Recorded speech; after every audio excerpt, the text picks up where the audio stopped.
अस्सलाम वालेकुम जनाब। एक बात तो तय है कि इमरान खान अक्टूबर तक बाहर होगा, ये जो कुछ भी कर लें।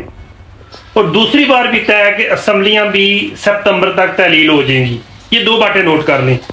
आज इमरान खान के साथ कल जो जेल में तशद्दुद हुआ है और बुशरा बीबी को जो धक्के मारे गए हैं, उसके बाद की मैं आपको बता दूं कि बुशरा बीबी भी फट गई थी। उसने कहा कि जब इमरान खान को गिरफ्तार किया गया था तो कोई वकील फ़ोन ही अटेंड करता था, अकाउंट बंद हो गए थे, खानदानी मसाइल चल रहे थे, जिस तरह बुशरा बीबी की और इमरान खान की बहनों के आपस में मसाइल थे।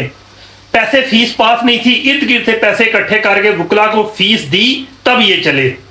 उसके बाद उसने क्यादत के बारे में कहा, क्यादत भी काफ़ी ज़्यादा जो है ना पीछे हट गई थी। और उसके अलावा जो इमरान खान ने आज आप देखेंगे कि इमरान खान जब अक्टूबर में जेल से बाहर आएगा कि उसके साथ नए लोग होंगे। आज बागी यानी कि बागी को समझ गए होंगे कि मुल्तान के बागी थे, उनको जनाब इमरान खान ने पैगाम भेजा है उमर डार के थ्रू।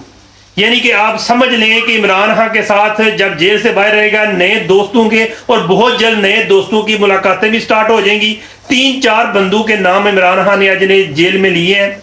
तो हाशमी साहब ने जिस तरह इमरान खान के लिए स्टैंड लिया है और इस मुल्क के लिए जो स्टैंड लिया है उसके लिए हाशमी साहब का शुक्रिया अदा भी किया है और पैगाम भी भेजा है। इसके साथ बन्नू के लोगों के लिए कहा है कि ये लोग तो सबसे जैसे सफेद झंडा लेके अमन के लिए निकले थे। इन पे जो हुआ है को पीटीआई गवर्नमेंट को कहा गया है कि गंडापुर इस पे एक्शन ले और एक्शन ऐसा ले कि किसी पे यकीन नहीं है। सुप्रीम कोर्ट के जो या हाई कोर्ट के जो सुप्रीम कोर्ट के जो बेंच है, लॉयल बेंच जो कि अवाम का दर्द रखने वाला है, उसकी जनाब फ्री एंड फेयर इंक्वायरी की जाए और जिम्मेदारान हवा वो आर्मी के बंदे हैं या फिर कोई नैब के बंदे हैं या फिर FIA के बंदे हैं, जो भी हैं उन सब को जनाब कटहरे में लाया जाए। और इमरान खान ने इसके अलावा रेफरेंस दायर करने का कह दिया है। जिसने बुशरा बीबी को धक्के दिए उसने कहा मेरे पर तशद्दुद मैं भूल जाऊंगा, लेकिन बुशरा बीबी पे औरत पे मर्द ने जो धक्के दिए हैं और तशद्दुद किया है उसको मैं माफ नहीं करूंगा।